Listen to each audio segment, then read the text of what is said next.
Assalamualaikum warahmatullahi wabarakatuh. Melanjutkan pembahasan mengenai analisis laporan keuangan, Financial Statement Analysis. Dan pada kesempatan kali ini saya akan menjelaskan mengenai berbagai alat atau metode yang dapat digunakan untuk menganalisis laporan keuangan. Saya adalah Hasan dengan YouTube channel BIZ Hasan. Dan sumber literatur yang saya gunakan adalah buku dari Subramaniam dan Wild, edisi ke-10 dengan judul Financial Statement Analysis.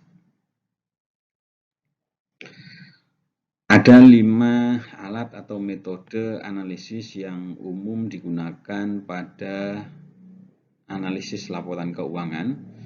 Yang pertama adalah analisis perbandingan. Yang kedua, analisis ukuran umum atau common size. Yang ketiga, analisis rasio. Yang keempat, analisis arus kas. Dan yang kelima adalah valuasi atau penilaian. Kita akan membahas satu-satu mengenai kelima alat analisis ini. Dan yang paling sering digunakan, paling mudah, paling umum adalah analisis perbandingan, analisis common size, dan analisis rasio.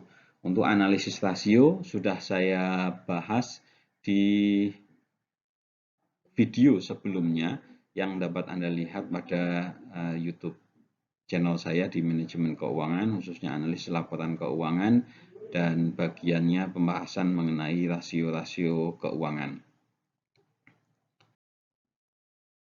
Kita akan membahas satu-satu mengenai tinjauan analisis. Yang pertama adalah analisis perbandingan.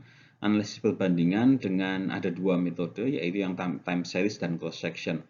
Pada slide ini saya akan membahas mengenai analisis perbandingan dengan menggunakan time series. Sesuai dengan namanya time series, maka metode ini adalah membandingkan antara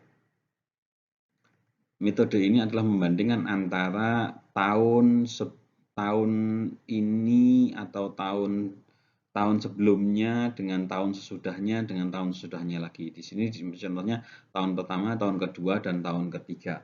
Nah, membandingkan antara dari tahun ke tahun ini digunakan merupakan evaluasi perkembangan laporan tahunan, laporan keuangan yang umumnya adalah tahunan, dan untuk melihat bagaimana perkembangan dari masing-masing akun dan masing-masing laporan keuangan.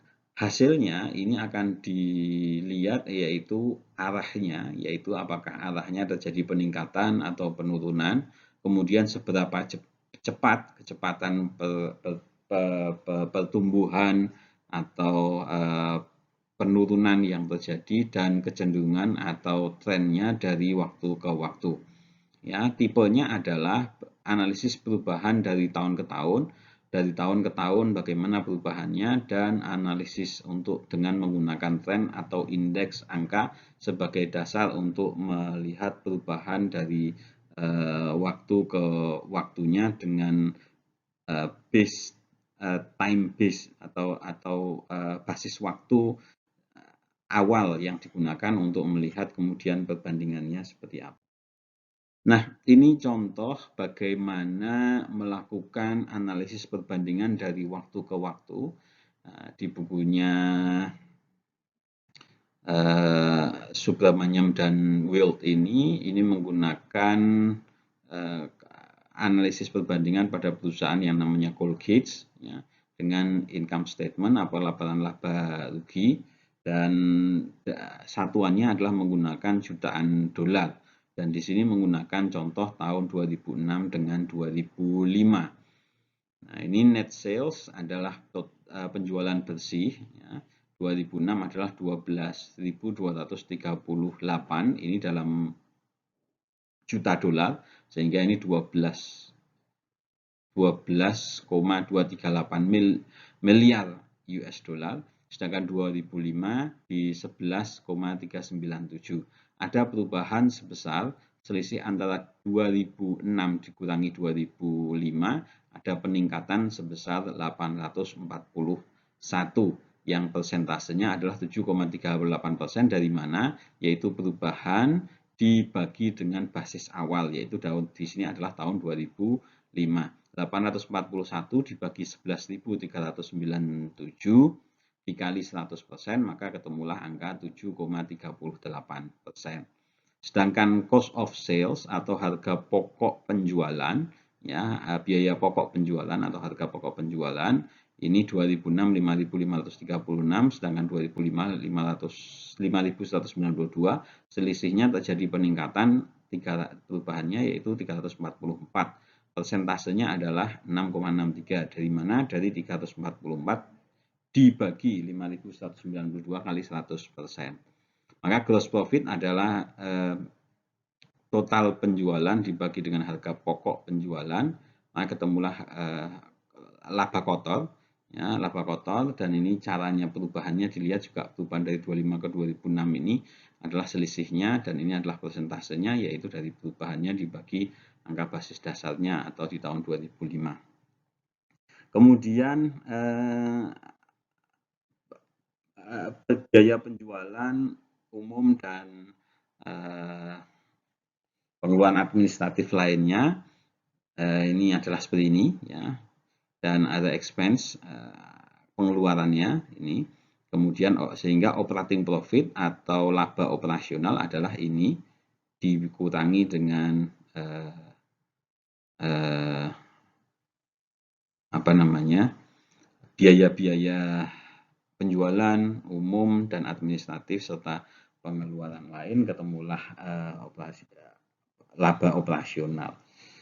Nah, ini bisa dilihat bagaimana perubahannya, ya. Kalau dalam ini adalah laba profitnya, laba operasionalnya itu mengalami penurunan sebesar 54 juta, dan ini adalah 2,44% karena penurunan berarti minus. Nah, inilah perbandingan, ya, perbandingan antara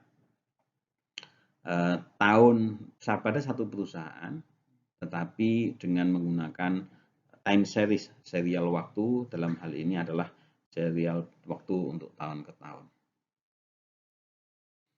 Nah, yang kedua, analisis perbandingan yang selanjutnya adalah analisis perbandingan cross section. Kalau tadi time series yaitu melihat dari pada satu perusahaan yang sama, tadi maunya Colgate. Kalau analisis perbandingan atau cross section ini adalah membandingkan dengan perusahaan sejenis atau membandingkan dengan industri. Dengan kata lain, ini cross section, ya, bagian lain. Artinya kalau tadi time series adalah pada satu perusahaan yang entitas yang sama, tetapi kalau analisis perbandingan dengan metode cross section ini adalah memperbandingkan dengan sejenis, perusahaan sejenis, atau kadang-kadang disebut dengan peer industry, yaitu pembanding pada industri yang sama. Ya, tujuannya apa? Adalah evaluasi perbandingan kinerja dari laporan keuangan dengan perbandingan pada entitas yang sejenis. Ini membandingkannya harus apple to apple, harus yang sama, perusahaannya sama. Umpamanya perusahaan konstruksi diperbandingkan dengan perusahaan konstruksi, perusahaan perbankan dibandingkan dengan perusahaan perbankan pada industri yang sama. Umpamanya kalau membandingkan BNI, ya mungkin sama Mandiri.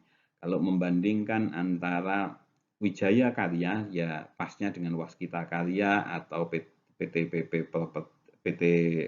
PP atau dengan Adikarya, begitu, yang sejenis. Jangan membandingkan Adikarya dengan Bank Mandiri, maka ini tidak apple to apple, tidak pada perusahaan yang sejenis.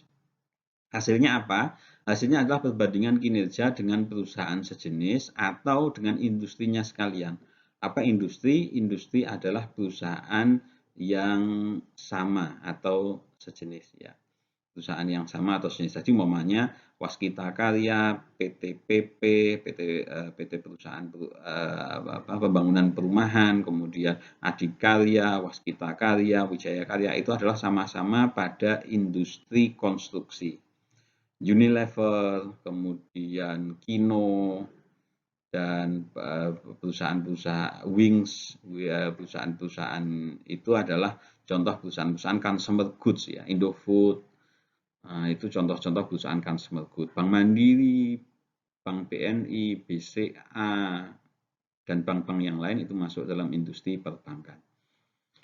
Nah, tipenya ada dua analisis yang bisa digunakan. Tipe yang paling mudah adalah perbandingan dengan perusahaan lain tapi yang sejenis. Membandingkan umpamanya Wijaya Karya dengan Waskita Karya. Waskita Karya atau Wijaya Karya dengan Adikarya. Ini contoh membandingkan dengan perusahaan lain yang sejenis. Tetapi jika ingin melihat secara umum, secara makro, ya, secara keseluruhan, maka membandingkannya adalah dengan perbandingan dengan industri. Kalau tadi PT-PP atau Waskita Karya dibandingkan dengan industri konstruksi yang secara keseluruhan. Nah, industri konstruksi yang keseluruhan membandingkan ini. Kemudian Astra Internasional umpamanya itu adalah perusahaan di industri otomotif, maka membandingkannya juga dengan perusahaan otomotif yang lain. Prinsipnya adalah apple to apple atau pembandingan dengan perusahaan jenis. Nah, kemudian kita lanjutkan mengenai common analysis, yaitu tinjauan analisis dengan ukuran umum, yaitu tujuannya adalah apa? Tujuannya adalah bagaimana evaluasi wajah atau penampakan internal dari laporan keuangan yang ada di situ. Evaluasi akun laporan keuangan yang ada pada lintas perusahaan.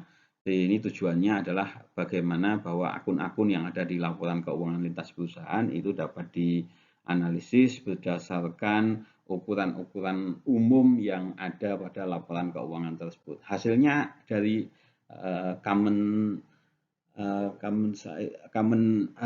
analisis ukuran umum ini adalah proporsi ukuran dibandingkan dengan asetnya, dibandingkan dengan equity-nya atau pendapatan, dan dibandingkan dengan bebannya. Nah, ini preview untuk tadi masih menggunakan Colgate Common Size Income Statement, dan kalau Anda perhatikan angka-angkanya berubah, yang net revenue-nya menjadi 100. Artinya ini adalah apa? Ini 100%. Dasarnya adalah berapa persen ya dari total pendapatannya, revenue-nya. Ya, revenue tiap tahun itu menjadi angka yang paling besar, angka yang umum, sehingga yang digunakan pembanding adalah dari net revenue-nya ini. Sehingga tadi berapa persen umpamanya harga pokok penjualannya ini dibandingkan dengan net revenue-nya, ya, dengan pendapatan bersihnya ini, cost of goods sold-nya. Sehingga gross profit-nya pun dibandingkan nanti dengan net revenue-nya, ya. Semua biaya, semua pendapatan, semua angka yang ada di bawah dibandingkan dengan net revenue-nya. Kenapa? Karena angka terbesar dan angka paling umum itu adalah kalau dalam laporan laba rugi atau income statement adalah net revenue-nya. Nah, kalau ini kemudian pada neraca atau laporan posisi keuangan, maka yang dijadikan dasar adalah total asetnya. Karena nilai terbesar pada aset, nilai terbesar pada laporan posisi keuangan adalah pada total aset. Kalau tadi di income statement, nilai terbesarnya adalah pada nilai terbesarnya adalah pada pendapatan bersih, ya, yang terbesar. Sedangkan kalau di laporan posisi keuangan atau neraca, nilai terbesar adalah pada total aset. Karena itu total aset digunakan untuk membandingkan berapa pos-pos yang ada di total aset, persentasenya dibandingkan dengan total asetnya. Total asetnya 100%, sedangkan komponen-komponennya cash and cash equivalent, ya, kas dan setara kas, piutang, persediaan, aset lancar lainnya, ini adalah persentase berdasarkan total asetnya. Sedangkan ini juga semuanya dibandingkan dengan total asetnya, termasuk dengan liabilitas dan ekuitasnya. Ekuitasnya umumnya ini total utang lancarnya berapa persen dari total aset, total liabilitasnya berapa persen dari total aset, total ekuitasnya berapa persen dari total aset, sehingga total liabilitas dan shareholder equity ini adalah setara dengan total aset. Nah, ini yang disebut dengan common size, ya. analisis ukuran umum. Dari ukuran umum yang digunakan adalah pada laporan persikonan atau total aset, sedangkan pada laporan laba rugi adalah pada pendapatan bersih. Kemudian selanjutnya mengenai analisis rasio, ya, tujuannya adalah bagaimana mengevaluasi hubungan antara dua atau lebih ukuran penting ekonomi, yaitu ini untuk melihat langkah awal untuk melakukan analisis lebih lanjut mengenai perbandingan apa yang ada di laporan posisi keuangan maupun laporan laba rugi dibandingkan pos-pos tertentu dibandingkan dengan yang lain. Nah, hasilnya adalah gambaran matematis hubungan antara dua atau lebih ukuran. Nah, yang perlu diperhatikan, analisis rasio ini biasanya digunakan untuk membandingkan antara perusahaan satu dengan perusahaan yang lain karena ukuran-ukurannya berbeda. Ya, umpamanya laba dibandingkan dengan total aset. Laba itu adalah pada analisis laporan keuangan, analisis laba rugi yang dibandingkan dengan total aset pada laporan posisi keuangan atau neraca. Analisis rasio ini digunakan untuk nantinya membandingkan antara perusahaan satu dengan yang lain, baik yang sejenis maupun tidak, tetapi dengan ukuran-ukuran yang lebih adil karena diperbandingkan dengan ukuran-ukuran yang umum tadi, ya. Nah, analisis rasio ada rasio likuiditas, rasio solvabilitas atau rasio utang, kemudian rasio likuiditas ini lebih pada kemampuan untuk membayar kewajiban-kewajiban jangka pendeknya, kemudian rasio aktivitas ini untuk melihat berapa banyak aktivitasnya pada satu periode atau perbandingannya dengan apa yang ada di aktivitas, yaitu di laporan laba rugi. Kemudian ada laporan analisis pasar, ya, likuiditas, solvabilitas, rentabilitas atau profitabilitas, ya, melihat keuangannya, dan kemudian juga analisis aktivitasnya dan analisis pasarnya. Nah, hal-hal ini sudah saya bahas analisis rasio ini pada manajemen keuangan, bisa dilihat di bahan analisis laporan keuangan khususnya tentang rasio-rasio keuangan. Ya, ini merupakan analisis accounting tertentu dan interpretasi jangka waktu, ya, apakah panjang atau pendek, dan benchmarking, yaitu standar perubahannya seperti apa antara satu dengan yang lain.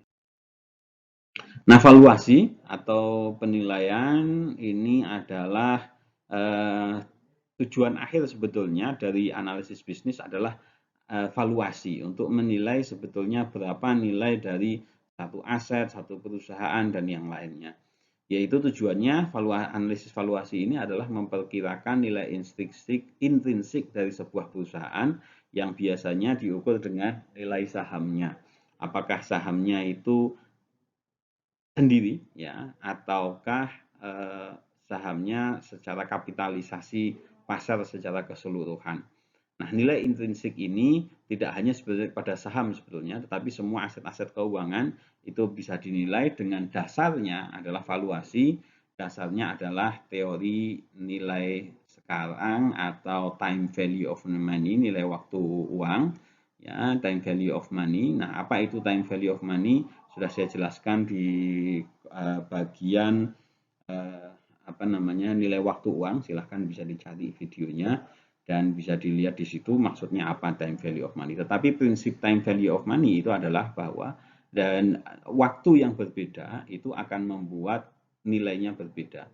Uang yang didapatkan, pendapatan yang didapatkan pada masa yang akan datang itu nilainya terdiskon dengan tingkat diskonto, tingkat bunga pendiskon tertentu atau tingkat keuntungan yang diharapkan. Nah, ini contoh pada penggunaan time value of money untuk penilaian obligasi. Ya, nilai obligasi pada satu waktu, ya, T katakanlah gitu, waktunya T, adalah merupakan present value atau nilai sekarang dari pembayaran bunganya yang akan didapatkan pada periode-periode selanjutnya T plus 1, T plus 2, T plus 3 sampai T plus N. Umpamanya kalau 30 tahun ya sampai interest 30 tahun.